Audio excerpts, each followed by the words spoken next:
박수하겠습니다. 우리 함께 기도하겠습니다. 하나님 아버지 감사합니다. 거룩한 주일 하나님의 존재 안에 불러 주님을 찬양하게 하시니 감사합니다. 아버지 하나님, 찬양대의 찬양처럼 온 마음을 다해 주님을 믿는 저희들이 되게 하여 주시옵소서. 아버지 하나님을 믿기 때문에, 주님을 신뢰하기 때문에 이 험난한 시절 속에서도 우리 하나님께서 능히 이기게 하신다는 것을 믿고 승리하는 주의 백성들 되게 하여 주시옵소서. 오늘도 하나님 앞에 예물을 드렸습니다. 하나님, 예물 드리는 손길들 아버지 하나님께서 기억하여 주시고, 하나님께서 정말로 그 삶의 필요들을 아시오니 채우시고 공급하여 주시옵소서. 그래서 우리 하나님이 우리의 인생의 공급자라는 것을 삶을 살아가며 더 많이 경험하는 주의 백성들 되게 하여 주시옵소서. 하나님, 드려진 예물 주님 기뻐하는 일, 주님의 영광을 위하여 아름답게 복되게 사용되게 하여 주시옵소서. 이 시간 주의 말씀을 듣습니다. 깨달음의 은혜가 있게 하여 주시고 결단할 수 있는 용기를 우리에게 허락하여 주옵소서. 감사를 드리며 축복하며 예수님 거룩하신 이름으로 기도드리옵나이다. 아멘. 할렐루야. 우리 앞에 계신 분하고 인사할까요? 하나님 은혜 안에 승리하십시오. 네, 은혜 안에 승리하시는 저와 여러분이 되시길 축복합니다. 오늘 제가 교회 왔더니 괜찮으시냐고, 근데 딱 우리 한성 형제가 얼굴 좋으시네요 그러더라고요. 그래서 내 얼굴이 좋아졌구나 이런 생각을 하고 있습니다. 여러분, 제가 사진을 하나 띄울 텐데요, 한번 보여주십시오. 이 사진이 뭔지 아시겠습니까? 사람 많이 모여 있죠, 그죠? 이게 8월 31일 미국 네브래스카 주립대학 배구팀 경기를 위해 모인 사람입니다. 그러니까 대학교 배구 경기. 그러니까 사실 말이 안 되죠. 배구 경기는 주로 어디서 합니까? 실내에서 하잖아요.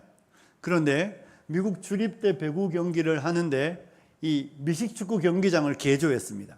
잔디를 다 덮고, 코트 하나만 남기고 잔디를 다 덮고, 이쪽에도 관중석을 만들고, 그 학교 중고등학교는 휴교하고 사람이 모였는데 얼마나 모였냐 하면 92,003명. 92,003명은 역대 여자 경기에 가장 많은 인원이래요. 그러니까 역대 여자 스포츠에서 9만 명이 모인 적이 9만 명은 있는데 92,003명은 이때가 처음이랍니다. 여러분, 어마어마하지 않습니까? 저도 보면서 놀랬고 또 보면서 화도 조금 났습니다. 왜 화났냐 하면 저런 일 하는데도 사람들이 저렇게 열심히 모이는데 정말 나는 하나님 앞에 저 정도 열심히 있는 예배자인가 하는 생각을 하면서 저를 보면서 좀 부끄러운 마음이 들었고, 그래서 저와 여러분이 오늘은 우리의 예배를 좀 점검해 보는 시간을 가지려고 합니다. 예배를 점검한다는 이야기는 우리가 삶에서 내가 좋은 예배자인지, 예배를 잘 드리는 사람인지 확인해 보는 시간이 되려고 하는 것입니다. 오늘 우리가 읽은 시편 65편 1절은 이렇게 시작하고 있습니다. 하나님이여, 찬송이 시온에서 주를 기다리오며 사람이 서원을 주께 이행하리이다. 여기 보면 하나님이여, 찬송이 시온에서 주를 기다립니다. 여러분, 찬송이 어떻게 기다립니까? 이 찬송이 기다린다는 말은 누가 기다리는 거예요? 회중이 기다린다는 것입니다. 뭐 하기 위해서? 하나님을 찬송하기 위하여. 우리가 하나님 모였습니다. 우리가 모여서 하나님을 찬송하기를 원하오니 하나님, 우리 찬양 가운데에 임재하여 주십시오. 이런 이야기인 것이죠. 하나님이여, 찬송이 시온에서 주를 기다립니다. 이것이 오늘 제가 제목을 정한 기다리는 사람들의 이야기입니다. 여러분, 성도는 하나님을 기다리는 사람입니다. 믿으십니까? 여러분, 하나님을 기다리십니까? 안 기다리세요? 하나님을 기다리시는 분들만 아멘 해보십시오. 성도는 하나님을 기다리는 사람입니다. 전에는 어땠습니까? 전에는 하나님이 우리를 기다려 주셨습니다. 전에는 하나님이 나를 오래 참아 기다리셨습니다. 여러분, 찬송가 527장을 아시면 한번 펼쳐보십시오. 찬송가 527장. 찬송가 527장. 찾아봐야 아니까, 그죠? 어서 돌아오. 펼쳐놓으시고, 찬송가 527장이 이렇잖아요. 어서 돌아오, 어서 돌아오. 지은 죄가 아무리 무겁고 크기로 주 어찌 못 담당하고 못 받으시리요. 우리 주의 넓은 가슴은 하늘보다 넓고 넓어. 이 절 한번 읽어보실래요? 시작.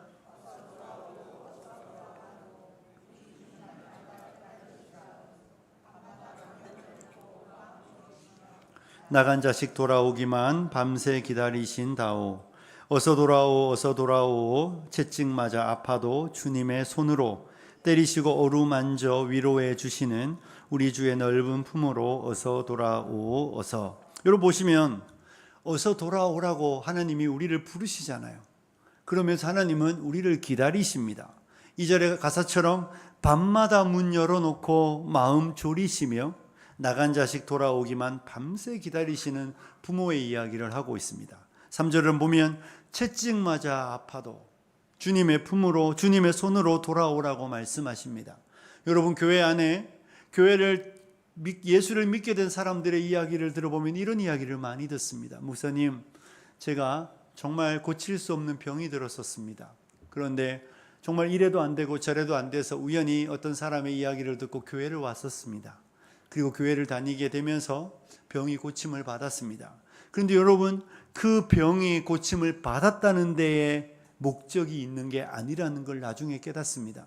나는 병들어서 교회에 왔는데 하나님은 그 병을 통하여 나를 예수 믿도록 부르시는 하나님의 음성이었던 것이죠. 내가 병들지 않았더라면 교회에 올 일이 없었을 텐데, 내가 아프지 않았다면 하나님을 그렇게 찾지 않았을 텐데, 그 병들고 아픔이 나로 하여금 예수 그리스도를 믿는 은혜의 수단이 되었다는 것을 알게 됩니다. 정말로 찢어지게 가난하여 하루하루 먹고 사는 게 너무 어려웠는데 옆집에 있는 분이 야 그래도 예수 믿으면 좀 형편이 나아진대더라, 그런 이야기 듣고 교회를 오게 되었습니다. 그리고 또 예수를 믿는데 하나님의 은혜로 가정이 조금 더 나아지는 것입니다. 그런데 여러분, 시간이 지나고 깨달아 아는 건 무엇입니까? 내가 가난했을 그때에 그 가난이 나로 하여금 주께로 인도하는 도구가 되었다는 것을 깨닫는 것이죠. 내가 부자였더라면 맛있는 거 먹으러 다닌다고, 내가 부자였더라면 좋은 데 보러 다니느라고 신앙생활 할 생각도 안 했을 텐데, 그 가난함이 나로 하여금 그리스도 예수께로 인도하여 예수 그리스도를 믿고 예수 그리스도 안에서 누리는 그 한없는 은혜를 누리게 되며, 야, 하나님이 나를 이렇게 부르시기 위하여 내게 병도 주셨고 내게 가난도 주셨고 내게 어려움도 주셨구나라는 것을 우리는 깨달아 알게 됩니다. 그리고 그 모든 날들 속에 하나님이 얼마나 오랫동안 나를 참아 기다리셨는지, 하나님이 나를 위하여 얼마나 오래 참아 기다리셨고 그 하나님의 기다림이 나의 구원이 되었다는 것을 우리는 깨달아 알게 되는 것입니다. 우리 하나님은 우리를 참 오래 기다리시는 좋으신 아버지이십니다. 집 나간 아들을 기다리는 탕자의 이야기가 누가복음 15장에 나오지 않습니까?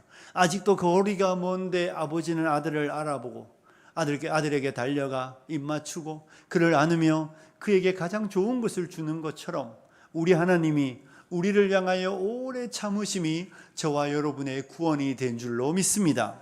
저와 여기 있는 우리 가운데 누구도 우리가 잘나서, 우리가 탁월해서, 우리가 남달라서 예수 그리스도 안에 있는 것이 아니라 하나님이 저와 여러분을 향하여 오래 참으셨기 때문에, 하나님이 저와 여러분을 향하여 그 오랜 세월 기다려 주셨기 때문에 우리는 여기에 있는 줄로 믿습니다.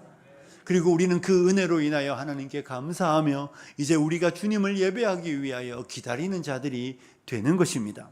하나님의 백성들은 마치 어떤 사람이 생일을 축하하기 위하여 그 사람을 위하여 정말 멋진 생일 잔치를 벌여놓고 그를 기다리는 것처럼, 성도는 하나님 앞에 우리가 가장 좋은 것들을 예비하여 놓고 하나님을 기다리는 사람이 하나님의 백성들이라는 것을 믿으시기를 축복합니다.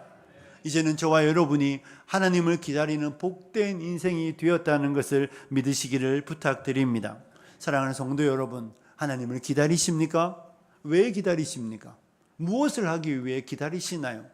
우리는 하나님을 찬송하기 위해 기다립니다. 무엇 하려고요? 찬송하기 위해 기다리는 겁니다. 오늘 시편이 이야기하는 것처럼 하나님의 찬송이 시온에서 주를 기다린다고 말하는 것처럼, 하나님, 내가 하나님을 찬송하기 위하여 오늘 이 주일 예배에서 주님을 기다립니다. 또 무엇합니까? 기도를 드리며 하나님 우리의 기도를 들으시기를 원하며 우리는 또 하나님을 기다리는 사람들입니다. 또 우리는 무엇합니까? 하나님의 말씀을 듣기 위하여, 하나님 내게 말씀하여 주십시오. 내게 말씀하여 주시기를 원하여 내가 주님 앞에 있습니다. 주의 말씀 듣기 위하여 또 기다리고 있습니다. 또 무엇합니까? 하나님 앞에 예물을 드리며 하나님 이 예물을 받아주십시오. 예물을 드리며 하나님 우리의 예물을 받으시기를 기다리고 있는 것입니다. 이것이 주일의 예배에 저와 여러분이 행하고 있는 일들입니다. 사랑하는 성도 여러분, 우리가 찬양을 하고 기도를 하고 하나님의 말씀을 듣고 하나님 앞에 예물을 드릴 때에 우리가 했으니 하나님이 받으셨다라고 생각하시면 안 됩니다. 우리가 하나님 앞에 기다리며 찬양과 기도와 말씀 들음과 예물을 드릴 때 제일 중요한 것은 무엇입니까? 하나님이 받으셔야 한다는 것입니다. 하나님께서 우리의 찬양 가운데 임재하시고 하나님이 우리 기도 가운데 역사하시고 하나님이 우리 말씀 가운데 성령으로 역사하시고 하나님이 우리의 예물을 받는 역사가 있어야 우리가 드리는 것은 의미가 있다는 것을 여러분 잊지 않으셔야 합니다. 임재가 없다면 내가 찬양을 드린 건 그냥 나 스스로 노래한 것일 뿐입니다. 내가 기도를 한 건 그냥 나 스스로 이 사람에게 뭘 부탁하듯이 한 것뿐이에요. 제일 중요한 건 하나님이 임재하셔야 합니다. 한번 생각해 보십시오. 우리가 어떤 분의 생일을 정말 기가 막히게 준비했습니다.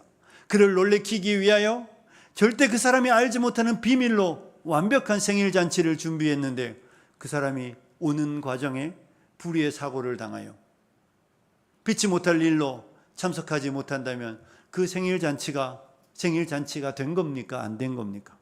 안 된 것이죠.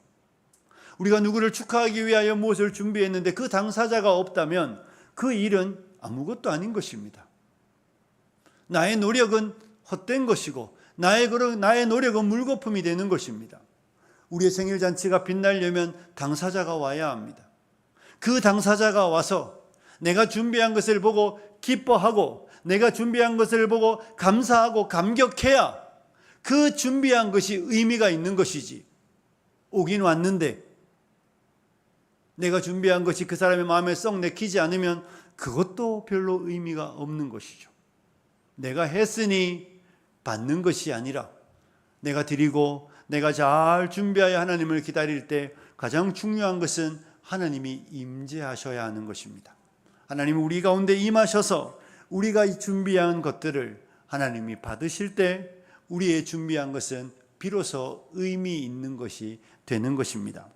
그러므로 사랑하는 성도 여러분, 저와 여러분이 하나님을 기다릴 때 우리는 하나님이 받으심직한 그것을 준비하고 기다려야 할 줄로 믿습니다.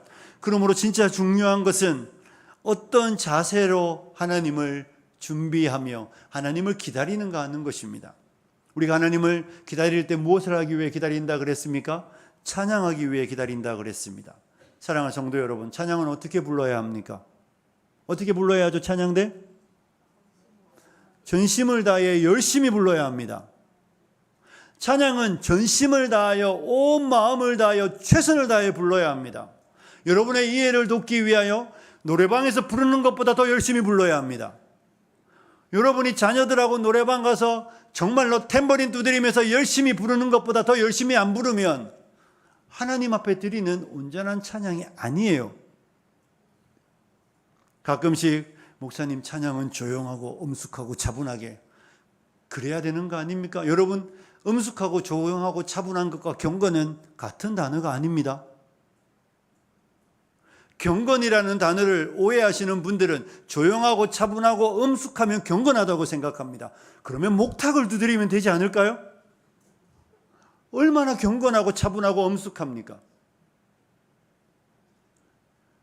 경건은 조용하고 차분한 것이 아니라 온 마음이 하나님을 향하여 집중하여 내가 알 수 있는 최선의 것을 드리는 게 경건한 예배고 경건한 찬양이에요. 그러니 저와 여러분이 하나님을 찬양할 때 다윗이 언약궤 앞에서 춤추며 왕이 추태를 부끄럽지도 않은지 옷구름이 풀어져서 속옷이 다 비쳐도 부끄러워하지 않고 하나님 앞에 춤추며 찬양했던 것은 우리에게 보여주는 한 예입니다. 저와 여러분이 하나님을 찬양할 때 그런 자세로 찬양해야 합니다. 사랑하는 성도 여러분, 하나님이 들으실 때 기쁘실까? 한번 곰곰이 생각해 보셨습니까? 찬양은 설교 전에 여러분의 마음을 준비시키는 행위가 아니에요. 찬양은 여러분이 자꾸 늦게 오니까 앞에서 뭘 준비 찬양이라고 그래서 여러분이 오기를 기다리며 부르는 그런 행위가 아닙니다. 찬양은 하나님을 향하여 우리를 오래 기다리시고 우리를 참아주시고 우리에게 은혜를 베풀어 주시고 우리의 인생을 인도하시고 내 삶의 모든 것이 되시는 그분을 향하여 그분의 은혜를 기억하는 백성이 온 마음을 담아 그분께 올려드리는 우리의 노래입니다.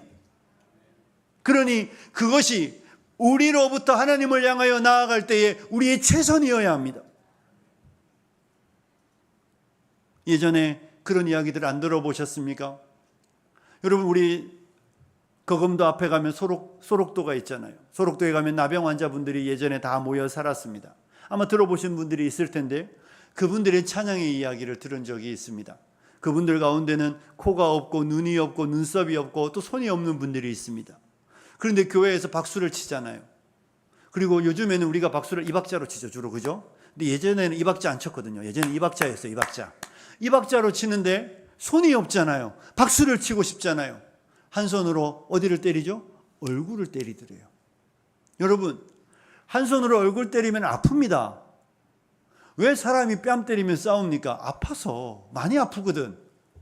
그런데 이분들이 찬양을 하는데 이렇게 내게 간 것. 여러분, 지금이야 우리 찬송 한 20분 부르면 시계 보시는 분들이 있더라고요, 간혹.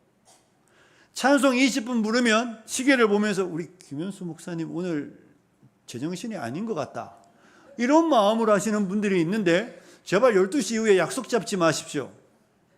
여러분, 만약에 우리 예배 가운데 성령님이 임하시면 어떻게 하실 겁니까? 주일은 온전히 하나님 앞에 드리는 날이에요. 그분들이 예전에 40분, 1시간 찬송할 때 이렇게 얼굴을 때리며 얼굴이 시뻘개지도록 하나님을 찬송하더랍니다. 여러분, 우리는 어떤 열심으로, 어떤 태도로, 얼마나 열정적으로 하나님을 찬송하고 있습니까? 요한계시록 7장 9절부터 12절에는 이런 말씀이 나오고 있습니다. 9절엔 이렇습니다. 함께 읽어볼까요? 시작.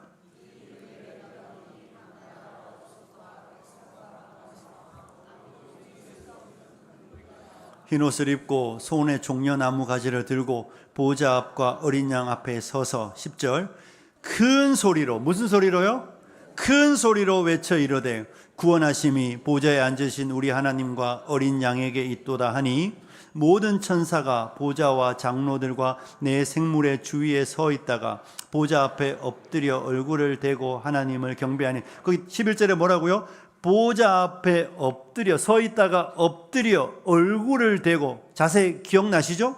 서 있다가 납작 엎드려 얼굴이 땅에 닿도록 그렇게 하나님을 경배하며 12절 이렇습니다. 이르되 아멘. 찬송과 영광과 지혜와 감사와 존귀와 권능과 힘이 우리 하나님께 세세토록 있을지어다. 아멘 하더라. 여러분, 큰 소리로 얼굴을 땅에 대고 그렇게 하나님을 찬송합니다. 어디에서요? 천국에서. 천국에서 설교 들을 일 없습니다. 천국에서 기도할 일 없습니다. 하지만 천국에서 찬송은 계속됩니다. 그들이 하나님을 향하여 큰 소리로 외쳐 그들을 경배하여 땅에 납작 엎드려. 여러분, 우리가 회사에서 그 사람이 내 윗사람인지 아랫사람인지 우리의 허리가 꺾이는 거에 따라 결정되잖아요. 높으면 높을수록 허리가 많이 꺾입니다. 아주 자연스럽습니다. 왜냐하면 그 사람이 내가 꺾이는 것을 통하여 당신은 저에게 이렇게 높은 분입니다라는 것을 증명하는 인사의 방식입니다. 여러분, 경배가 무엇입니까? 하나님의 백성이 하나님 앞에 납작 엎드려 우리 하나님의 높으심을 드러내며 그 하나님이 찬양받기에 합당하신 분이시라는 것을 찬양을 통하여, 태도를 통하여 보이는 것입니다. 그러니 저와 여러분이 하나님 앞에 큰 소리로 온 마음을 담아 주님을 찬송할 때 하나님이 그 찬송을 주님 받으시는 줄로 믿습니다. 여러분은 하나님이 여러분의 찬양을 받으신다는 것을 알고 있습니까? 받으셨는지 안 받으셨는지 아십니까? 모르십니까? 잘 모르죠? 압니다. 하나님이 내 찬송을 기뻐하시는지 안 기뻐하시는지 왜 모릅니까? 결혼기념일에 선물을 줬는데 내 아내가, 내 남편이 받고 기뻐하는지 안 기뻐하는지 압니까 모릅니까? 알죠.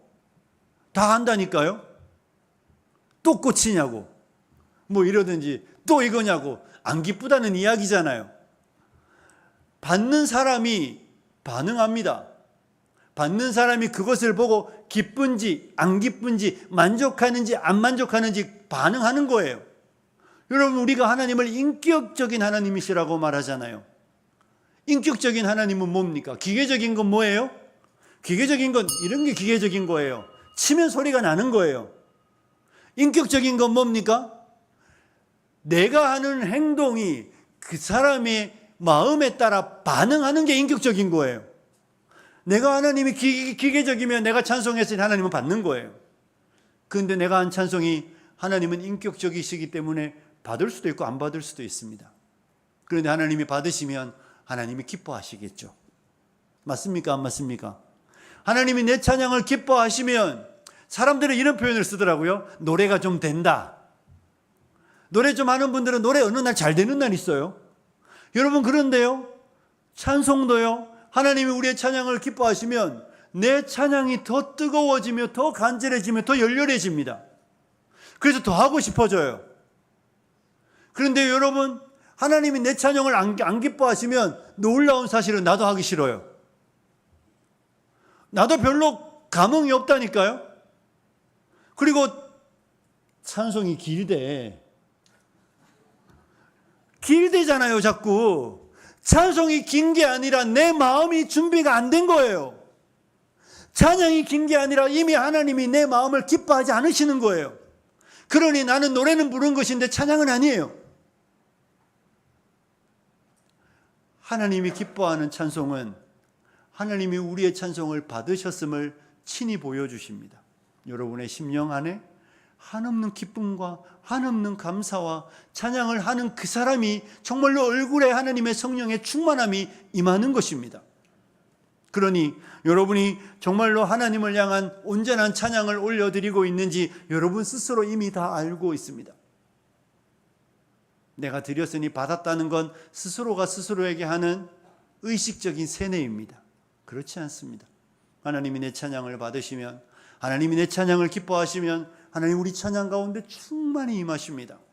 그래서 우리 찬양에 정말로 때로는 음침임에도 불구하고 그 찬양이 한없는 자유함 속에 기쁨으로 드려집니다.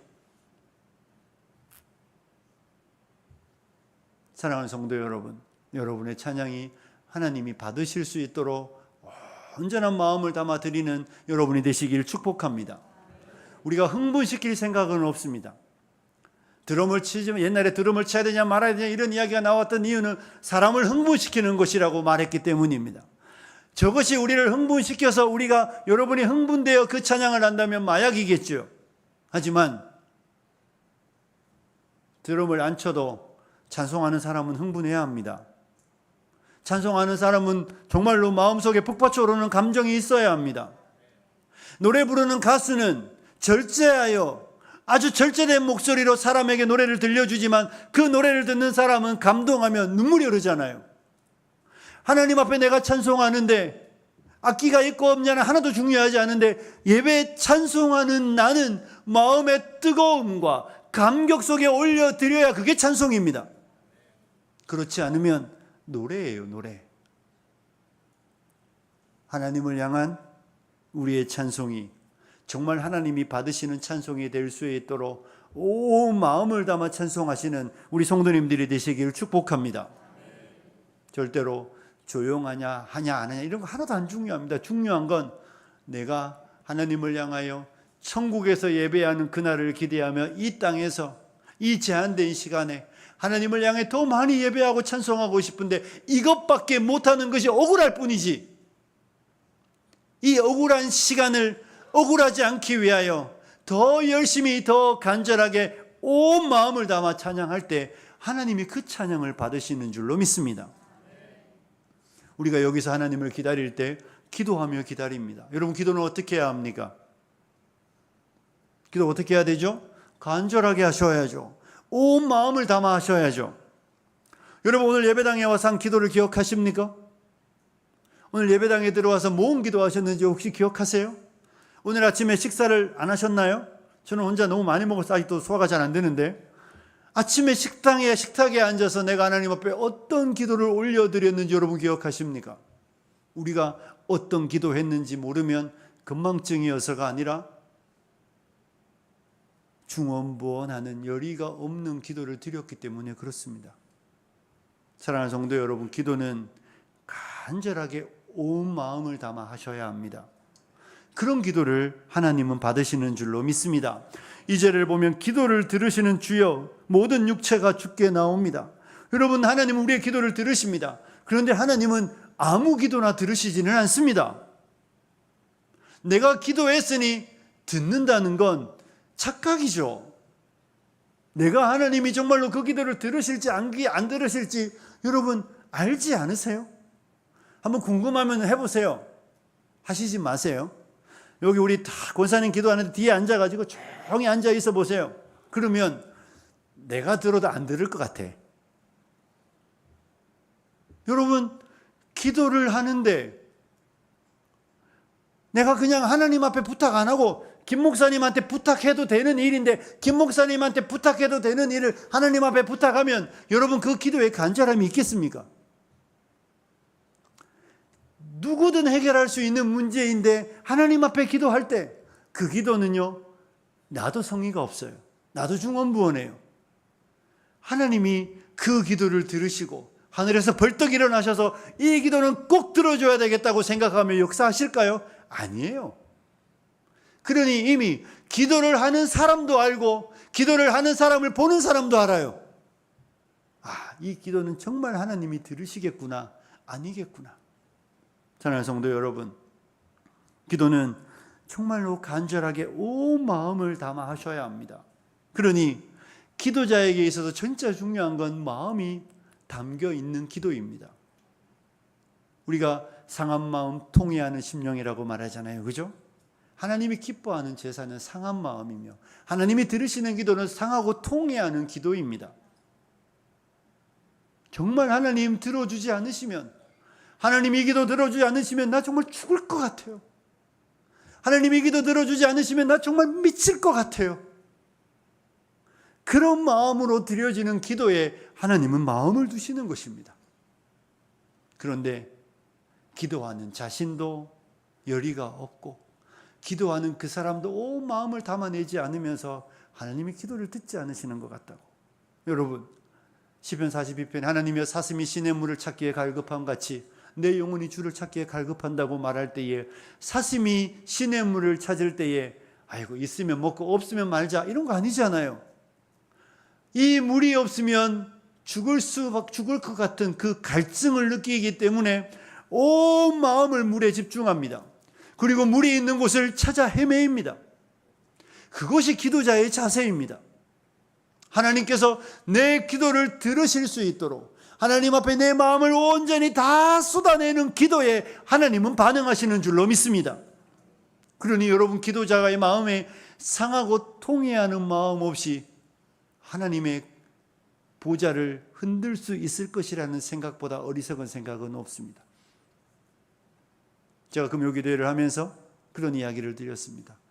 애통이 회복되어야 한다고. 여러분, 혹시 기도를 하며 가슴을 치는 분들 보신 적 있습니까? 왜 치는지 아세요? 마음이 정말 심장이 오그라들기 때문이에요. 하나님 앞에 그 마음이 너무 아프기 때문에 가슴을 쳐야만 심장이 움직일 것 같은 마음으로 기도하는 것입니다. 예전에 제가 복대를 하고 기도하시는 분 적이 있습니다. 왜 그러겠습니까? 하나님 앞에 마음을 토하여 드리는데 정말 배가 아플 만큼 그런 마음으로 기도하는 분들을 보았습니다. 그리고 그런 기도에 하나님 역사하십니다. 물론 여러분, 우리가 작게 해도 하나님 다 들으세요. 중요한 건 마음이죠. 그런데 마음은 어디에 담깁니까? 마음은 태도에 담깁니다. 마음은 자세에 담깁니다. 벌렁 들어 누워가지고 기도할 때 거기 마음 담깁니까? 잘 안 담기더라고요. 왜 예배당에 옵니까? 왜 은밀한 골방에 가서 왜 무릎을 꿇습니까? 하나님 앞에 내 마음이 어떠한지 내 태도를 통하여, 자세를 통하여 먼저 보이는 것입니다. 사랑하는 성도 여러분, 우리의 기도에 애통이 없는데 하늘의 보좌가 흔들릴 일은 만무합니다. 제가 예전에 20대 때 다녔던 교회에는 예배당에 이게 있었습니다. 뭐가 있었는지 아세요? 휴지가 있었습니다. 곳곳에 휴지가 놓여 있었습니다. 왜냐하면 그렇게 눈물 흘리며 기도하는 사람들이 많았습니다. 우리 교회는 화장실에 가야 있어요. 찾는 사람도 별로 없어요. 여러분, 그분들은 뭔 죄가 그렇게 많아서 눈물 흘릴까요? 제가 예전에 기도하니까 어떤 분이 자꾸 그러대요. 우리 전도사님은 뭔 죄가 그렇게 많냐고. 그래서 제가 어이가 없었습니다. 물론 죄가 많더라고요. 자꾸 보이더라고요. 근데 여러분 생각해 보십시오. 여러분이 4년을 준비하고 올림픽에 나갔는데 이래저래 떨어지면 눈물 납니다. 눈물 펑펑 납니다. 근데 그 사람만 울던가요? 누가 울어요? 1등한 사람 울잖아요. 이래저래 떨어지는 사람만 우는 거 아닙니다. 금메달을 땄는데 눈물 펑펑 흘리고 정말로 눈시울이 시뻘개지고 눈이 퉁퉁 붓도록 우는 사람들이 있지 않습니까? 죄 많은 사람만 우는 거 아니에요, 여러분. 하나님의 은혜가 여러분 안에 살아있는 사람도 운다니까요. 하나님의 은혜가 내 안에 있는 사람도 울어요. 제가 지난 주간에 저희 아내가 어떤 잠깐 1년 선생님 할 때 제자였던 학생을 만나서 이야기하는 것을 들었습니다. 잠깐 같이 앉아 있었는데 그때의 일을 이야기하면서 그 학생이 자꾸 눈물을 흘리더라고요. 왜요? 그때의 일을 생각하면 선생님을 잘했나 봐요. 선생님 시절에 선생님이 저에게 열심 냈던 그 열심을 생각하니 너무 고마워서 우는 거예요. 여러분, 성도는 죄를 지어서도 회개를 하지만 하나님이 주신 은혜를 기억할 때마다 우리의 마음에 눈물이 흐르는 거예요. 그래서 예배당에 놀랍습니다. 회개하며 우는 사람과 감격하며 우는 사람이 함께 섞여 있는 겁니다. 그래서 기쁨으로 찬송하는 사람과 가슴을 치며 눈물을 흘리는 사람들이 함께 있는 것이 예배당의 풍경이어야 합니다. 우리의 예배가 혹시 아무런 정서적 반응 없이 드려지고 있다면 이미 목사가 목회를 못하는 것이고 우리는 하나님 앞에서 별로 기쁘지 않은 사람들입니다. 뭐 아들 하나 준 거 가지고 그러냐고.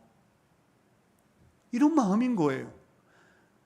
하나님의 백성들이 진짜 하나님을 기다린다면 하나님이 내게 행하신 그 위대한 일들로 인하여 하나님을 찬송하고 높이며 감사할 때도 눈물을 흘리지만 기도의 자리에서도 하나님을 생각하면 눈물이 나고 때로는 하나님의 은혜를 사모하면서도 애통함으로 기도하게 되는 것입니다. 사랑하는 성도 여러분, 그런 교회가 부흥합니다. 그런 교회 말고 부흥하는 교회 있으면 이야기 좀 해보십시오. 성도들의 마음이 상한 마음과 통회하는 심령과 애통해함이 있는 교회가 부흥하지, 그렇지 않은 교회는 절대로 부흥 안 합니다. 시대가 변해도 역사가 바뀌어도 절대로 안 되는 건 안 됩니다. 그런데 되는 건 또 됩니다. 그게 진리예요. 애통하는 자에게, 통회하는 자에게, 상한 마음으로 하나님 앞에 기도하는 자들은 반드시 응답될 줄로 믿습니다. 그러므로 사랑하는 성도 여러분, 간절히 기도하십시오. 정말 가슴을 치며 기도하십시오. 하나님께서 이 기도 안 들어주시면 정말 죽어버리겠다는 마음으로 기도의 자리에 쓰셔야 그게 기도예요. 저는 우리 사랑하는 성도님들이 그런 마음으로 하나님을 기다리는 복된 성도님들이 되시기를 소원합니다. 그리고 우리가 하나님을 기다릴 때 말씀을 듣기 위해 기다립니다. 사랑하는 성도 여러분, 말씀을 어떻게 들어야 됩니까? 집중하여 들으셔야 합니다. 경청하셔야 합니다. 탁월한 설교자든 아니든 관계없습니다. 여러분의 엄마는 다 밥 맛있게 합니까? 친구 집에 가서 밥 먹었는데 도저히 못 먹겠더라고요. 그런데 걔는 얼마나 잘 먹는지 저보다 더 커요. 엄마가 음식이 맛있어서 먹는 게 아니라 배고파서 먹는 거잖아요. 목사가 설교를 물론 잘하면 여러분에게 훨씬 더 유익하겠지만 목사가 설교를 대충 잘 못해도 여러분이 굶주린 자들이 되면, 내가 하나님의 말씀을 듣기를 사모하는 자들이 되면 놀라운 사실은 어떤 말씀을 들어도 은혜를 받는다는 거예요. 그런데 내가, 하나님의 말씀을 듣는 내가 정말 말씀을 사모함으로 들으려고 하지 않는다는 게 문제입니다. 예배 시간에 스마트폰을 보고 카톡을 보내고 예배 시간에 말씀을 듣는데 딴짓을 하는 사랑하는 성도 여러분, 말씀 들을 생각이 없는 거잖아요. 놀라운 사실은 생각이 없는 사람에게 하나님은 또 은혜 안 주세요. 주의 성령은 놀랍게 다 모여 있는데 꼭꼭 집어서만 듣게 하신다는 겁니다. 왜 그렇습니까? 하나님은 마음을 감찰하시기 때문에 그렇습니다. 내가 주의 말씀을 듣고 싶어하는 열정과 욕망의 사람인지 아닌지, 그래서 주의 말씀을 들으려고 기다리는지 안 기다리는지 하나님은 다 아십니다. 그리고 하나님은 사모하는 심령을 만족해 하십니다. 믿으십니까? 사모하는 사람에게만 은혜를 주십니다. 그러므로 여러분이 하나님의 말씀을 들을 때 내 마음이 거기에 있는지 물으셔야 합니다. 여러분의 마음이 있으면 들릴 것입니다. 깨달아질 것입니다.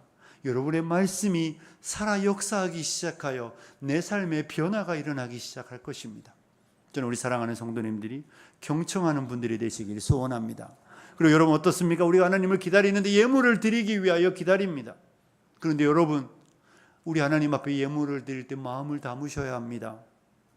가끔씩 하나님 앞에 내가 예물, 우리가 아이들에게 용돈 줄 때 어른이 주는 거 받아야 돼, 이런 거 말하는 건 뭐예요? 내가 어른이고 너는 내 아랫사람이니까 받아.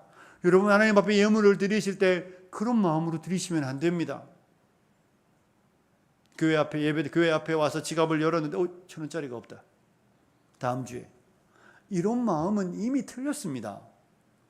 하나님 앞에 예물을 준비하여 예물을 드리는 겁니다. 여러분의 삶 속에 만약에 어떤 두 사람에게 선물할 일이 있는데 하나는 너무 찢어지게 가난한 사람이고 하나는 여러분에게 그럴 기회가 올 일도 없겠지만 삼성그룹 이재용 회장이랑 밥을 먹으며 선물을 준비할 일이 있다고 생각해 보십시오. 전자의 사람에게 선물하는 건 하나도 어렵지 않습니다. 무엇을 드려도 고마워하고 감사할 거니까. 하지만 후자는 다릅니다. 기회가 온다고 쳐도 또 고민하고 결정했다가 취소하고 잠을 못 자면서 도대체 이 사람이 없는 게 무엇일까 생각하고 또 고민하여 그 사람에게 내가 보기에 내 마음을 담은 선물을 준비할 거예요. 얼마나 어렵습니까? 쉬운 일이 아닙니다. 여러분이 하나님 앞에 예물을 드릴 때 그런 마음으로 하셔야 되는 거예요. 여러분이 예물을 안 드리면 물론 김 목사님이나 제가 사례비를 못 받겠죠. 그런데 걱정 안 하셔도 됩니다. 사례비 못 받으면 여러분 쿠팡하면 돼요. 개척교회 목사님들 다 쿠팡합니다. 그게 문제가 아니잖아요. 내가 하나님 앞에 우리의 예물이 내 마음이 담겨져 있는지 물으셔야 합니다. 여러분, 애들도 안 받을 거 드리실 거면 드리지 마십시오. 여러분이 명절에 조카에게 주는 것보다 그것보다 못한 예물을 하나님 앞에 드리며 하나님 내 마음을 담았다고 말할 때 그것만큼 거짓말은 없습니다. 손주가 여러분에게 용돈 줄 때 부자 할아버지, 부자 할머니 어떻습니까? 마음이 고마운 것이잖아요. 그 돈이 지갑에 들어갑니까? 그 돈에 더하여 손주에게 갑니다. 여러분 하나님께 드리는 예물은 다 그런 겁니다. 우리 하나님이 마치 지질이 아무것도 없는 가난한 분인 것처럼 하나님 앞에 아무거나 가져와서 아무런 마음으로 드릴 거면 안 드리셔도 됩니다. 왜 하나님을 거지로 만드십니까? 왜 하나님을 가난한 분으로 만드십니까? 하나님이 소가 필요하고 하나님이 염소가 필요하고 하나님이 양이 필요합니까? 하나님이 양고기를 드십니까? 안 드시잖아요. 그저 하나님께서 하나님의 백성이 하나님의 은혜에 감사하여 하나님이 내게 주신 그 놀라운 은혜에 감격하여 드리는 마음을 담아 드리는 여러분의 마음만 받으십니다. 그러니 사랑하는 성도 여러분, 저는 우리 사랑하는 성도님들이 정말 하나님 앞에 10의 1조를 드리든 감사의 예물을 드리든 어떤 것을 드리든 여러분의 마음을 담으시기를 간절히 부탁드립니다. 우리 하나님은 돈이 필요한 게 아니라 그 백성이 하나님을 향한 마음을 보시는 분이십니다. 말씀을 정리해 가겠습니다. 사랑하는 성도 여러분, 여러분의 예배는 어떻게 드려지고 있습니까? 기다리셔야 합니다. 주일 맞이하기 위하여 토요일부터 준비하셔야 하고, 여러분이 예배당에 일찍 오셔야 합니다. 늦게 오시는 분들은 회개하셔야 합니다. 일찍 와서 하나님, 내가 하나님 앞에 마음을 준비했습니다. 마음을 담아 찬양할 것이니 하나님 내 찬양 가운데 임하여 주시고, 하나님 내가 하나님 앞에 기도할 때에 내 기도 가운데 역사하시고, 하나님 내가 주의 말씀 듣기를 원하오니 성령님을 통하여 내 마음을 깨우쳐 주시고, 하나님 앞에 내 삶에 주신 것, 그 귀한 것 하나님 앞에 다시 드리오니 하나님 받아달라는 그 마음으로 주님 앞에 드리셔야 합니다. 여러분, 하나님 앞에 어떤 마음에, 어떤 자세에, 어떤 태도의 예배자입니까? 우리 4절은 이렇게 하고 있습니다. 우리 4절을 같이 한번 읽겠습니다. 시작.